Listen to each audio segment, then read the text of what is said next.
At the start of the 1930s, Hollywood was struggling to navigate a massive technological crisis. The silent era had ended, and the industry was rushing to adopt synchronized sound. For many established stars, the transition was a disaster. The moment their speaking voices were recorded, their carefully crafted pantomime personas were shattered. Metro-Goldwyn-Mayer possessed a rare survivor in Greta Garbo. Unlike many of her peers, her deep Swedish accent translated effectively to the microphone. But the studio realized that mere survival wasn't enough. To maintain her status, they needed a project that could synthesize her unique voice and her detached, otherworldly sensuality. MGM wasn't looking for a standard script. They were hunting for a specific historical template that would synthesize her accent and detachment into a single, undeniable commercial force. They found that template in the tragic, heavily mythologized history of Margaretha Geertruida MacLeod. Known to the world as Mata Hari, this Dutch dancer turned World War I double agent provided the exact blend of lethal allure and exoticism the studio required. Placing Garbo in the role of an international spy allowed the studio to transform her from a dramatic actress into a mysterious, larger-than-life figure. Rather than acting as a career-ending obstacle, the transition to sound provided the studio with an elevator, the perfect project to showcase Garbo's voice alongside her established mystery. To direct this high-stakes production, MGM chose George Fitzmaurice.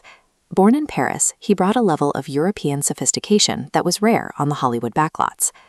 Fitzmaurice didn't treat the film as a standard narrative.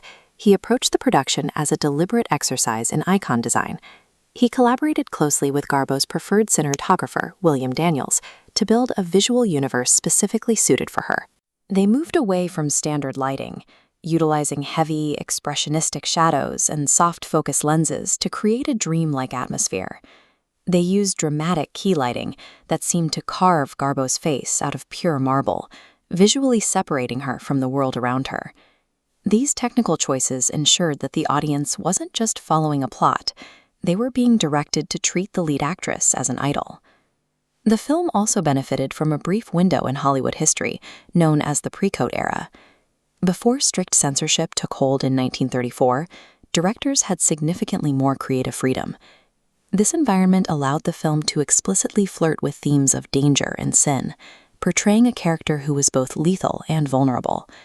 This effect was heightened by costume designer Adrian, who created avant-garde, jewel-encrusted gowns that functioned as visual armor for Garbo. In the famous scene where she dances before a statue of Shiva, the camera treats her not as a performer, but as a force of nature. The fusion of Adrian's avant-garde wardrobe and the freedom of the pre-code era allowed the film to present a version of Mata Hari who was simultaneously a lethal predator and a vulnerable participant in an international conflict. When Mata Hari hit theaters in late 1931, the public response was immediate and overwhelming. While indicators of the Great Depression plummeted, Mata Hari's box office receipts skyrocketed, making it MGM's biggest hit. Ticket sales shattered records in New York, then aggressively expanded globally, breaking records from Berlin to Paris, turning Garbo into an international style symbol. The massive financial return proved that MGM's strategy of deliberate visual and cultural engineering had worked on a global scale. Critics and audiences were particularly struck by the film's conclusion, where the condemned spy walks toward her execution. By playing this final moment with the dignity of an empress, Garbo transformed a convicted historical figure into a lasting cinematic icon. This specific collaboration ensured that Greta Garbo's name would survive the transition to sound and become a permanent, foundational element of Hollywood history. The lasting impact of this film proves that cinematic immortality is not an accident of talent, but a deliberate, collaborative craft.